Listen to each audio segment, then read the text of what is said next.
Crystal Palace, 1-0 up, 1-1, 2-1 up, 2-2. It had the feeling of a very West Ham of old game, shall we say. We've mentioned it a few times. James, you particularly have noted how there's a change in mentality under David Moyes, it seemed, last season. Whenever we went behind in a game or were pegged back at all, there was almost no effect on the players, which is such a huge change at a club like ours. We're so used to it in years gone past, aren't we, of conceding one, that's it, the heads go down, and before you know it, you've conceded three and the game's over 40 minutes into the game.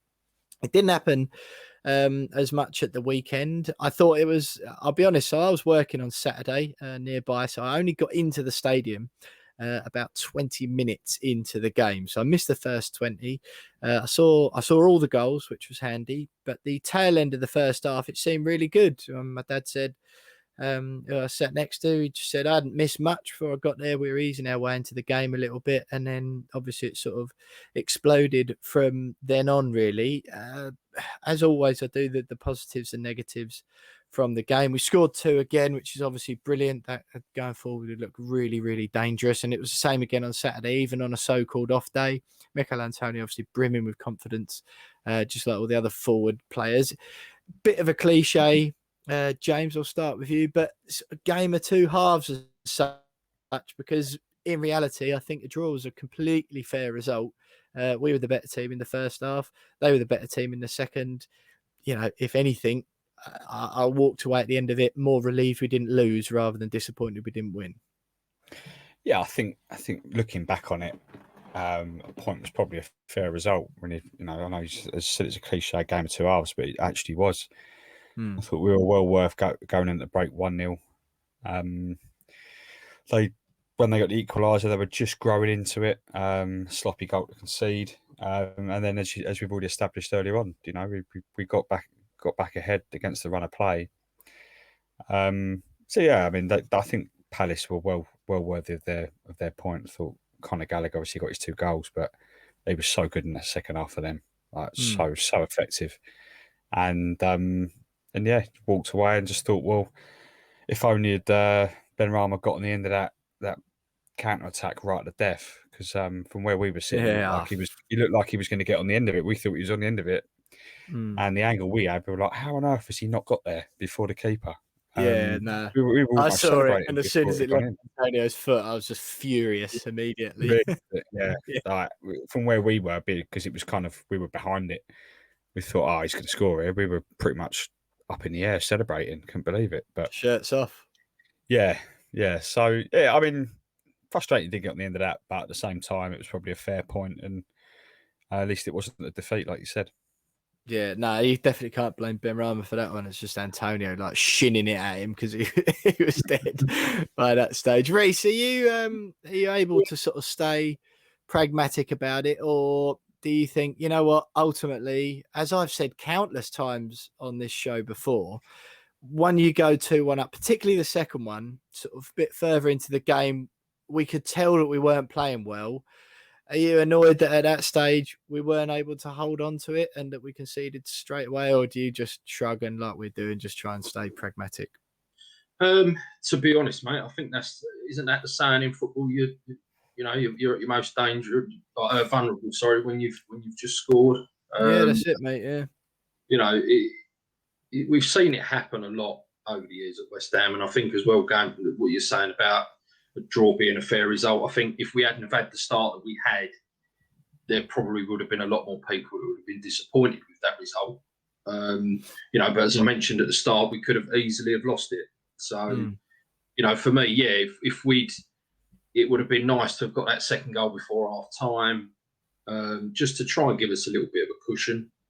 So then he could maybe make some subs. But yeah, I think all in all, the draw was quite fair. And we do, I think I picked up on it last week about, we do seem to struggle at home to Palace.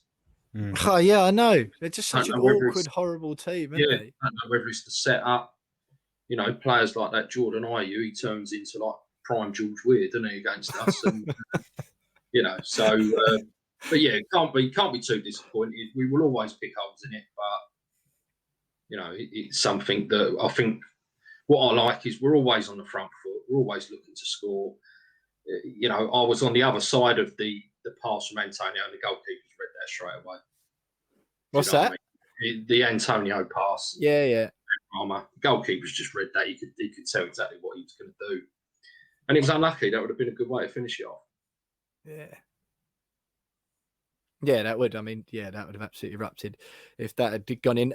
James, the negatives I put down for the game. Soucek probably had his worst game at West Ham. Craig Dawson's legendary run in the team seems to be coming to an end. He sort of seems to be pulling a Balbuena, doesn't he, and showing, oh yeah, after one well-decent season, bursting onto the scene, yeah, this is why we only paid £3 million.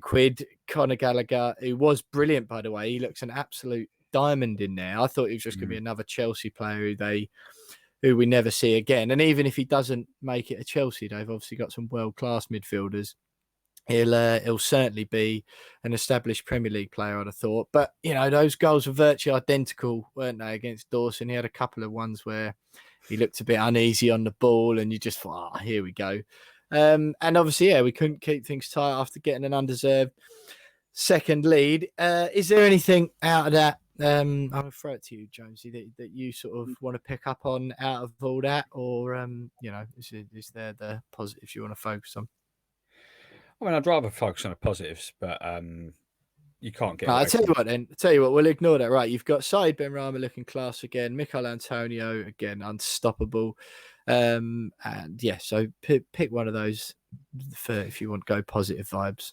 We'll go. I mean, Benrahma was class again.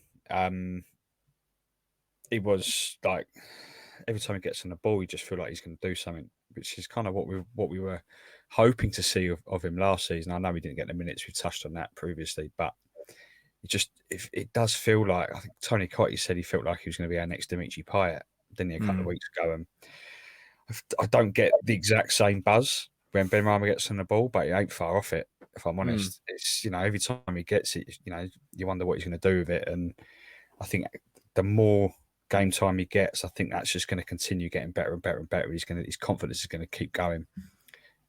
What the arrival of Vlasic does to his game time, I don't know, because they do play in, they do. I mean, I wouldn't. I mean, I'd make Vlasic work to get in the team, or if you're going to play him as a false nine or whatever, I don't know. But that means you've got to drop Antonio, so I don't know how he's going to do that. So it's a difficult one. I'd make Vlasic fight for his place because Benrahma absolutely deserves to be in there, and I think Benrahma can continue to improve. I don't think we're seeing the best of him at the moment, which is quite scary when you think about it, given how well he's done over the last few weeks in particular. So yeah, he's class, and just want to see him continue to improve, because I think everyone's talking about Antonio's going to be one of our top scorers this year, and I wouldn't put it past him. But I think Benrahma might be up there as well. I think he could net between 10 and 15 this season. Well, that would be quite something. We haven't had a striker do that for about 500 years, have we? So that's it. Nice. I can see it coming. Definitely. Reece, you'll have to do the negative one then, because we can't ignore it. Tomas Soucek. I thought he was again, not going to lay into him, but I thought he was ill or something, because I thought he was miles off it. He was just, the game almost sort of passed him by. He didn't do much on the ball. Not that he does loads, but he seemed low energy. Few people sort of having a pop at Declan, but I thought he was having to do a job for two people, which is why he perhaps looked a little bit off it as well. Yeah, I honestly can't remember Soucek having a worse game for us. Same from where you were sat. Yeah, as I said earlier, I think a lot of them just look very leggy. I know David Moyes was blaming the pitch at one point, wasn't he? Because it weren't watered enough, so we couldn't get around. Was it Premier League quality? Yeah, I mean, so yeah, it wasn't one of his best games, but you know, he won't become a bad player overnight. You know, it might, again with it, it's just off the bench again. You know, you're looking at that when it gets to 2-2, and you're looking at the bench and thinking, yeah, I know Lanzini's obviously been okay. Yarmolenko gets 5 minutes here and there, but you know, that was the other bit that I was like, it can't be changed up enough to potentially go on and win it. But yeah, I thought their midfield did get better, certainly second half.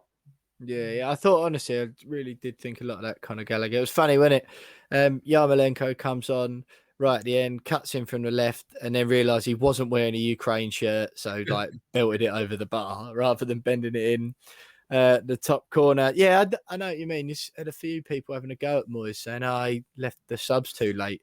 Well, you might as well not do them because, like you say, those players bringing on can't affect the game. And what you're saying there, Jonesy, about Vlasic, even if he's not, like, I definitely agree with you on not, getting a start straight away, earn your place. And that's what he's going to be good for certainly in the short term, isn't it? Is when it comes to the end of the games that are a bit sticky, he's going to be the one that gets thrown on before Yarmolenko and before Lanzini, isn't he? So, I think that's exciting. Lads, I was going to cover it in the transfer bit.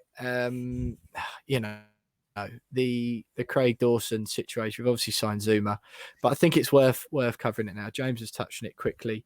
But Reece, the Dawson thing, it sort of feels like it's done, doesn't it, now? Because a few people saying, oh, he was a bit shaky at the end of last season as well, which potentially, I know the Newcastle game, he was dodgy. I didn't notice it overly other than that. But you sort of feel that as glorious as it was and as a cult hero as he's become, and rightfully so, we feel like we've already earned our money out of him, and Zuma will come straight in, surely. Yeah, I mean, he certainly earned his move to the club. When he come, like I said earlier, when he come in, I was very unsure. But everyone was, mate, weren't they? Yeah. But in the last, I was actually going to praise him at the back end of last week's pod because after that Newcastle game, he was getting a bit of a hammering on Twitter. And I thought the Leicester game, I thought he was good up against Vardy. I think obviously we do lack that at the back, as I've sort of mentioned. So hopefully Zuma will come in, partner up with Ogbonna, and hopefully they'll hit it off straight away. The one thing I will say is you will know if Dawson does come on, he's going to give 110%. And I don't think he's the sort of fella that's going to be doing anything less in training. There may be someone like a Diop might. Do you know what I mean? It's so, I think we will always have that to rely on him. But he might be used in Europe and things like that. But certainly it showed Saturday that we did. Yeah, certainly it showed Saturday that we did need reinforcements at centre half. Again, we have needed that for 2 years. So yeah.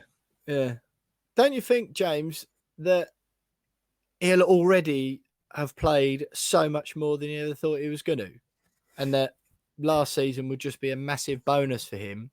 So the idea perhaps of stepping out the squad now, not that it'll be easy, because I'm sure, and he strikes me as the sort of bloke, he's probably loved it and wants to be in there every week.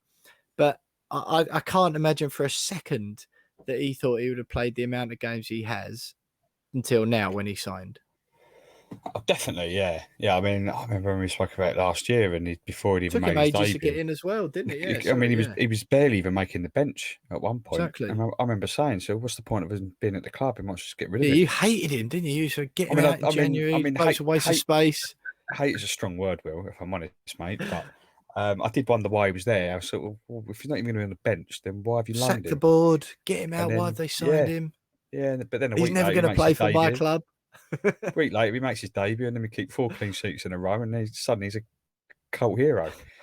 Virgil van Dawson. Yeah, so yeah, he's definitely played more than he would have thought, and probably David Moyes would have thought as well. Obviously, with injuries to Ogbonna, kind of led to him coming into the club, into the team in the first place. So yeah, now he's deservedly so kept his place, but then obviously Bazuma arriving, it just gives us it improves the one weak link, and that's no disrespect to Dawson, but the one sort of weak link in that strong starting 11 that we've got just strengthens us a little bit more. So I think, as you've already said, I think he'll quite happily step aside, knowing that he's played more than he would have done, and he's not a bad backup to have, is he, chaps? To be able to call upon if you need him. Yeah, I think he'd be happy. We're happy, and looking forward to seeing Zuma play. Yeah, that would be good, mate. I'm looking forward to that. And like Reece has said already, different defender for sure, a lot more pace. Probably not one to shirk, but yeah, he won't be putting his head in perhaps as much as where Dawson would like. But yeah, overall, I think good attitude that most of the fans have got towards that Palace game. Just hope we can pick up the momentum after the international break. But unbeaten is fantastic. Just that last little bit then on the Europa League draw. Are you backing us, Reece, to get out of that group with the teams we've mentioned? Do you think we can do it? Because I'm not being funny. If you just look at purely on wage budgets alone of those clubs that we're coming up against, you're not there. All of them, bar none, are going to be smaller than ours, aren't they? I know you get Genk in the Champions League every now and then, once in a blue moon, or the qualifiers or whatever. But ultimately, you'd like to think that we've got enough to at least get through in second, wouldn't you? Yeah, I think we've got to be looking at taking maximum points from the home games that we have, and then see what it's like abroad. I mean, some of them players probably wouldn't have played in certain atmospheres, especially in like Zagreb and things like that. Obviously, the Czech boys and the people that are international will know a bit more about playing in that sort of environment. But I'd be disappointed if we don't certainly finish second, if not top. But the only thing is obviously depending on the squad, because that could hit us pretty hard as soon as possible, couldn't it? So, but certainly I think we'll get through. Yeah.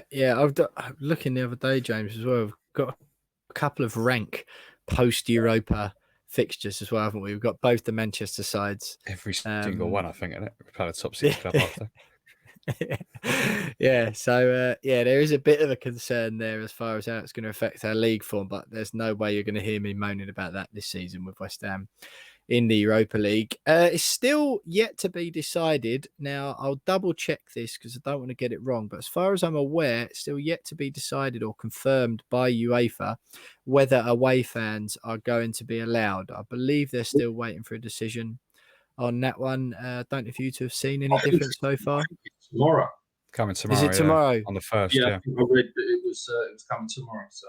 Right. Okay. Yeah. So obviously there are fans who've booked flights already. Vienna, I fancy. I mean, I was looking at Zagreb the other day. That's probably going to be a little bit too quick of a turnaround if we get to go ahead. But Jonesy, anyone you particularly like the look of? Belgium's a drive, isn't it? Belgium's a drive. Nice little jet over to Vienna. Yeah. Lovely job. No, I'm looking at Vienna. All my mates have pretty much booked their flights to Vienna already. Zagreb was too soon to do, but I've held off on booking my flights just yet, just in case they turn around and go, no, you can't travel. And I just my mates have gone, well, I think they picked their flights up for like 40 quid at the time. And they were like, well, if I lose 40 quid. But I thought I'm going to hold off. So I'm going to be keeping an eye out tomorrow, and obviously if we can go, then I'll be booking up those flights. I probably end up having to pay a little bit more than 40 quid, but yeah. But at the end of the day, I just didn't really fancy wasting 40 quid if I didn't need to. So we'll see how we get on. But that's the one. If I'm going to pick that one out of the three, then it's definitely that one.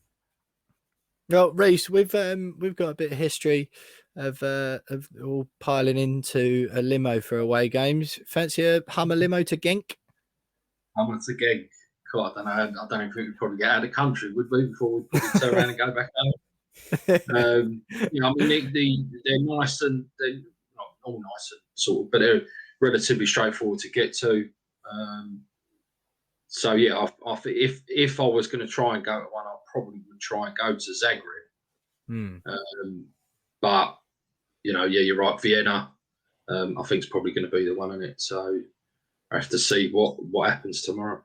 Yeah. Fingers crossed for that one, because it'd be one of them, like when we finished third in '86, and then there was a European ban, wasn't there? So we didn't get to play in the European Cup then. It'd be a shame if it's not, what all of us fans want it to be. And, having a horde of West Ham fans in and away and in the European Stadium is a big part of what it's all about as well. So fingers crossed that gets sorted, and we'll look out for that announcement from UEFA tomorrow. But yeah, massively confident that all of that stuff aside, and trying not to treat it like a novelty, like I clearly was. There is a competition there to be won, and if we come first, then could end up being one of the Champions League dropouts. And there's some Liverpool's group Liverpool, Atletico, Porto, and AC Milan, isn't it? I mean, one of those teams is guaranteed.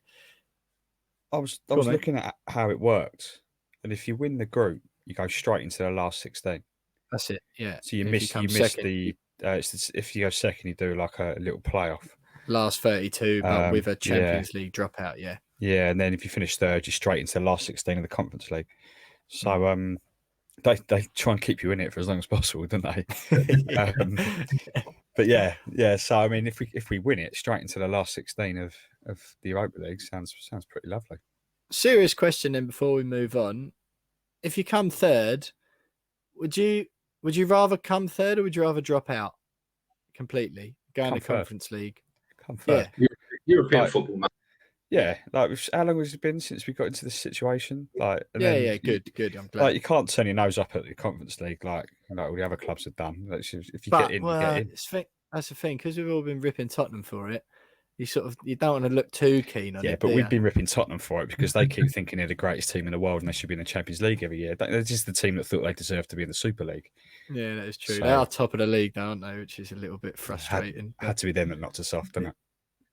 Yeah, I know. Tell me about it. Well, look, it's exciting stuff, lads. The first game, that Dynamo Zagreb away, Thursday, the 16th of September. So we'll have a lot more chat the next couple of weeks. If we can, we'll try and get a Dynamo Zagreb opposition view on the podcast, which will be brilliant stuff. So exciting stuff. Good reaction to the Palace there. Not a bad point. Dust ourselves off. Unbeaten into the first international break of the season. Reece says we're desperate for a rest after just 3 games, and I'm desperate for a rest after only 2 segments of the podcast. Stay with us. Betway Charity Bets next.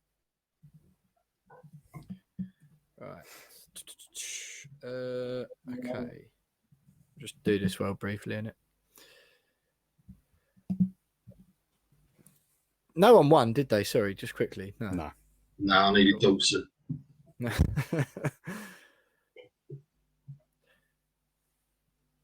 Reasonable result against Crystal Palace. Not quite so reasonable on the Betway Charity Bets, unfortunately. No winners for the second week running. Still a blank score sheet for me and James this season. Reece